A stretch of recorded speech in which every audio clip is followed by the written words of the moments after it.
Friends, अगर आप English सीखना चाहते हैं लेकिन आपके पास बिल्कुल समय नहीं है और आप काफ़ी व्यस्त रहते हैं और आप सोच रहे हैं कि it's hard not to crack, आप इंग्लिश नहीं सीख सकते हो क्योंकि आपको बिल्कुल इंग्लिश का कोई नॉलेज नहीं है और बड़े बड़े स्ट्रक्चर्स और बिल्कुल फ्लुएंसली आप इंग्लिश कैसे बोल पाएंगे। तो बिल्कुल आपको वरी नहीं होना है, आपको छोटे छोटे स्ट्रक्चर्स ही फॉलो करते हुए चलना है और एक दिन आप फ्लुएंटली इंग्लिश बोल सकते हैं। जैसे कि एक छोटा बच्चा आपने देखा होगा, वो कोई ग्रामर नहीं सीखता है, वो कोई मोटी मोटी किताबें आप उसको नहीं सिखाते हैं। जब आपको उसको लैंग्वेज सिखाना होता है, आप थोड़ा भी एफर्ट यूज़ नहीं करते हैं, बच्चा खुद ब खुद आपको बोलते हुए देखकर सीख जाता है और एक दिन वह फ्लुएंटली अपनी लैंग्वेज को बोल पाता है। तो आपको भी कोई मेहनत की ज़रूरत नहीं है, बस छोटे छोटे से आपको स्ट्रक्चर्स वाले ये वीडियोस देखने हैं और आप भी बहुत ही अच्छी तरीके से इंग्लिश बोल पाएंगे। तो आज का हमारा स्ट्रक्चर है नो लॉन्गर नीड। इसका मतलब है अब और ज़रूरत नहीं है। तो आपको जब ये कहना हो कि मुझको अब और ज़रूरत नहीं है इस चीज़ की, तो आप कह सकते हैं नो लॉन्गर नीड। तो चलिए इस स्ट्रक्चर को यूज़ करते हैं। Let's get started. Friends, beginners को मैं बता दूं कि सब्जेक्ट क्या होता है। सब्जेक्ट वह होता है जो सेंटेंस में काम को कर रहा है या फिर जिसके बारे में बात हो रही है। जैसे मैंने कहा राम किताब पढ़ रहा है, तो यहाँ पर एक्शन जो है पढ़ने का हो रहा है, उस एक्शन को राम कर रहा है, तो राम सब्जेक्ट है। और ये जो पढ़ने का एक्शन है इसको हम वर्ब कहते हैं।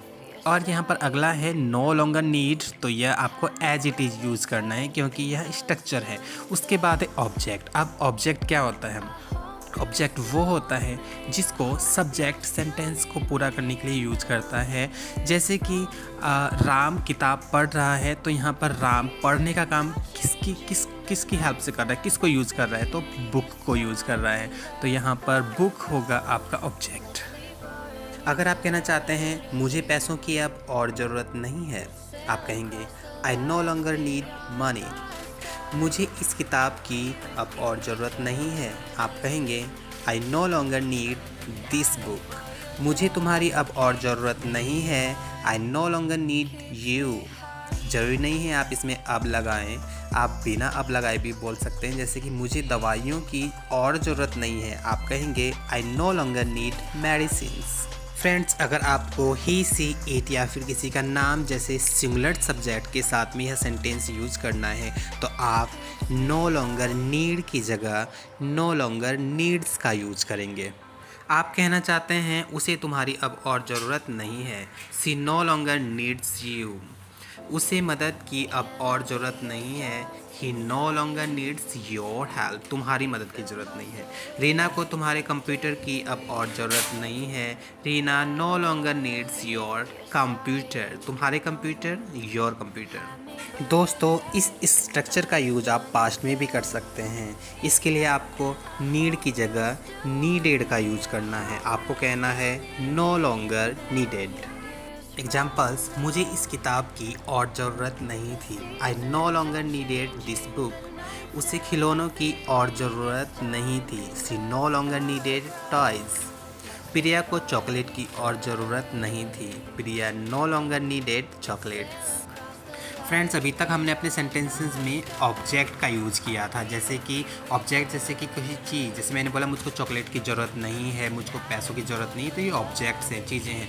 लेकिन अगर आप एक्शन की बात करना चाहते हैं कि मुझको खेलने की ज़रूरत नहीं है, मुझको नाचने की ज़रूरत नहीं है, तो आप एक्शन मतलब वर्ब, उनसे पहले टू यूज़ करेंगे। आप बोलेंगे to play, to dance, to sleep, like this. जैसे आपको कहना है मुझे खेलने की अब और ज़रूरत नहीं है, आप कहेंगे I no longer need to play.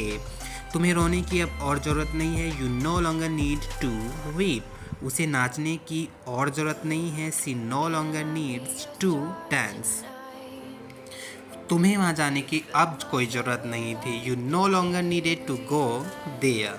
उसे मुझसे लड़ने की अब कोई ज़रूरत नहीं थी, she no longer needed to fight with me.